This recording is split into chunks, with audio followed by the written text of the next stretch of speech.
Terima kasih saudara, Anda masih bersama kami di Kompas Siang. Mantan Ketua KPK Firly Bahuri lagi-lagi mangkir dari agenda pemeriksaan polisi. Setelah 2 kali mangkir, Polda Metro Jaya mempertimbangkan langkah lanjutan dalam kasus pemerasan ex-Menteri Pertanian Syahrul Yassin Limpo.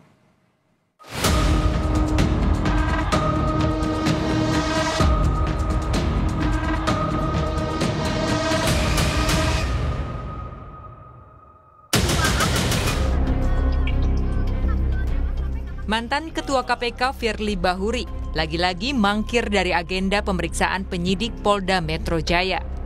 Lewat kuasa hukumnya, Firly memastikan absen dalam pemeriksaan kasus dugaan pemerasan mantan Mentan Syahrul Yassin Limpo. Firly absen karena urusan keluarga yang tidak bisa ditinggalkan dan telah menyerahkan surat penundaan pemeriksaan kepada pihak kepolisian. Ya, pada saat yang bersamaan, pada setiap hari Kamis di rumah beliau itu ada pengajian rutin bersama anak yatim, dan tidak fair juga yang yang dialami oleh beliau selama proses penyidikan ini berjalan. Sehingga pada hari ini kami sudah membuat surat kepada Kapolri, kepada Kompolnas, kepada Kapolda langsung untuk menghentikan perkara Pak Firly. Dengan cara apa? Pihak penyidik Polda Metro wajib untuk mengeluarkan SP3. Setelah 2 kali mangkir, Polda Metro Jaya mempertimbangkan langkah lanjutan dalam kasus pemerasan mantan Menteri Pertanian Syahrul Yassin Limpo, termasuk upaya penjemputan paksa. Tersangka MD tidak hadir memenuhi panggilan penyidik pada hari ini. Selanjutnya, saat ini penyidik terus melakukan konsolidasi untuk menentukan langkah-langkah lanjut terkait penyidikan kasus ini. Upaya jemput paksa mungkin Pak ke depan? Nanti penyidik yang akan mempertimbangkan. Peneliti Pukat UGM, Zainur Rohman bertindak tegas terhadap Firly Bahuri yang telah 2 kali mangkir.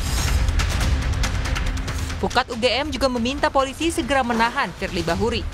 Langkah ini harus diambil untuk mengantisipasi tersangka melarikan diri atau menghilangkan barang bukti. Jika Firly ditahan, maka proses penyidikan akan lebih berjalan lancar karena tersangkanya berada di bawah penyidik, berada di bawah penanganan oleh penyidik, sehingga sewaktu-waktu penyidik membutuhkan pemeriksaan terhadap tersangka, tidak ada hambatan, misalnya karena beralasan sedang sakit atau beralasan sedang ada kegiatan lain dan seterusnya. Sehingga menurut saya agar perkara ini bisa segera selesai, lakukan penahanan. Total 160 orang saksi yang diperiksa dalam kasus dugaan pemerasan mantan Mentan Syahrul Yassin Limpo.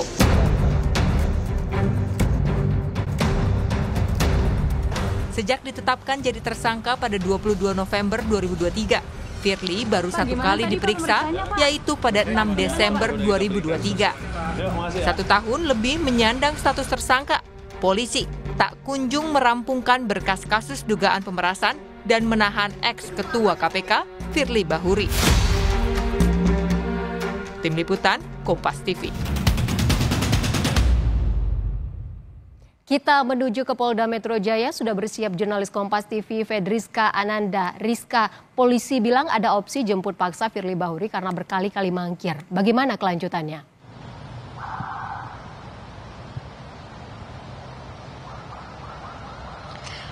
Ya, benar sekali Ivo dan juga saudara, opsi jemput paksa ini pun menjadi opsi begitu ya oleh para penyidik karena sudah 2 kali Firly Bahuri ini mangkir dari pemeriksaan Polda Metro Jaya, di mana ini pada awalnya pada bulan Juli 2024 dan kemudian pada bulan November 2024. Bagaimana kalau misalkan kita melihat selama 1 tahun yang lalu begitu ya, Firly Bahuri pertama kali ditetapkan sebagai tersangka dugaan kasus pemerasan terhadap mantan Menteri Pertanian Syahrul Yassin Limpo, ini ditetapkan pada tanggal 23 November November 2023. Artinya sekarang ini sudah lebih dari setahun begitu Firly Bahuri ini ditetapkan sebagai tersangka oleh penyidik. Karena pada masa itu penyidik tidak melakukan penahanan, dinilai Firly Bahuri kooperatif dan juga datang begitu ketika dimintai keterangan oleh penyidik Polda Metro Jaya, dan kemudian namun pada kali ini Firly kembali tidak hadir untuk memenuhi panggilan Polda Metro Jaya dengan alasan urusan keluarga begitu ya, dan kemudian juga ini pada bulan Juni Firly juga ketika dimintai keterangan oleh Polda Metro Jaya juga tidak menghadiri pemeriksaan penyidik, karena memang kemudian keseriusan dari penyidik Polda Metro Jaya ini menjadi perhatian publik, dipertanyakan apakah Polda Metro Jaya ini betul-betul dengan serius begitu menangani perkara dugaan kasus pemerasan yang diduga dilakukan oleh Firly Bahuri terhadap mantan Menteri Pertanian. Karena kalau misalnya kita melihat Ivo dan juga saudara, sebanyak 160 orang ini sudah diperiksa sebagai saksi pada kasus ini, dan juga kemudian Firly pun sudah melakukan ataupun menjalani sidang etik di KPK, sehingga memang kemudian opsi jemput paksa ini kemudian menjadi alternatif begitu. Apakah kemudian Polda Metro Jaya akan mengambil tindak tegas ini, kita juga masih menanti hingga saat ini, karena ketika tadi kami mencoba mengkonfirmasi ke Direktorat Kriminal Khusus dari Polda Metro Jaya, ini belum ada keterangan resmi terkait dengan kapan Firly akan dijemput paksa atau bagaimana skema selanjutnya yang akan dilakukan oleh penyidik, karena memang ini merupakan ranah penyidik memilih subjektif begitu untuk apakah melakukan penahanan atau tidak. Karena kalau misalkan pada tahun lalu seperti yang saya katakan tadi, bahwa penyidik menilai Firly Bahuri dinilai kooperatif dan juga memenuhi setiap panggilan yang dikirimkan ataupun dilakukan oleh Polda Metro Jaya. Jadi kita masih menanti terkait dengan penanganan yang akan dilakukan oleh Polda Metro Jaya hingga saat ini. Ivo. Jurnalis Kompas TV Fedriska Ananda melaporkan langsung dari Polda Metro Jaya.